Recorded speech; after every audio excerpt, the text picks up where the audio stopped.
திருச்சிற்றம்பலம். திருநாவுக்கரசு சாமிகளுடைய தேவாரம், 4ஆம் திருமுறை, பண் திருநேரிசை, தலம் கோவில் சிதம்பரம், பதிகம் 22, பாடல் 2.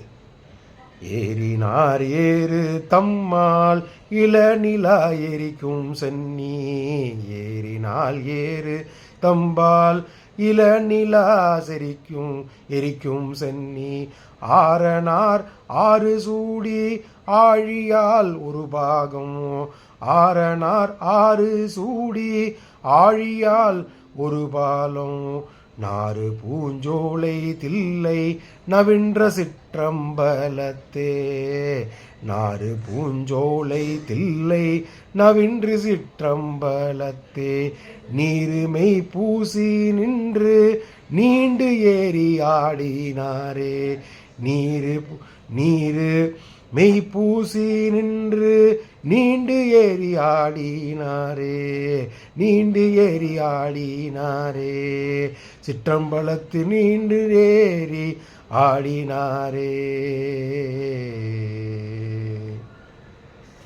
திருச்சிற்றம்பலம். இந்த 2ஆம் பாடல் விளக்கத்தை பார்த்து விடலாம். இந்த 2ஆம் பாடலில் காளையை போன்ற வலிமை படைத்தவரும் காளையை வாகனமாக கொண்டவரும் சிவபெருமானவர். அவர் ரிஷப வாகனம் நம் அனைவருக்கும் தெரியும். நந்தி வாகனத்தை கொண்டவர், காளையை வாகனமாக கொண்டவர். அதை இந்த பாடலில் மேற்கோள் காட்டுகின்றார்.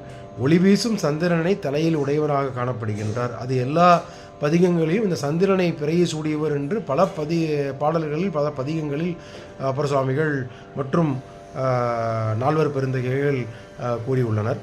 கங்கை நதியை தனது சடையில் சூடிக்கொண்டு பார்வதி தேவியை தனது உடலில் ஒரு பாகமாக வைத்துள்ள சிவபெருமான் தான் நமக்கு வழிகாட்டியாக செயல்படுபவர்.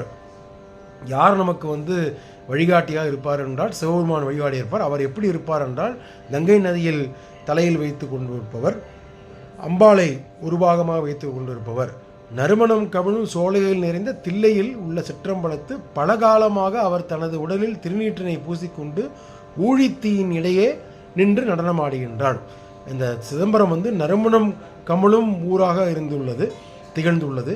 அந்த நறுமணம் கமழும் ஊரில் ரத்தின சபையில், கனக சபையில் சுவாமி எம்பெருமான் எப்படி ஆடுகின்றார் என்றால், கையில் உடல் முழுவதும் திருநீற்றை பூசி தலையில் தீப்பிழம்பினை ஏற்றியவாறு நடனம் புரிந்துள்ளார் என்று சொல்லி இந்த பாடலை முடிக்கின்றார் அப்பர் சுவாமிகள். திருச்சிற்றம்பலம்.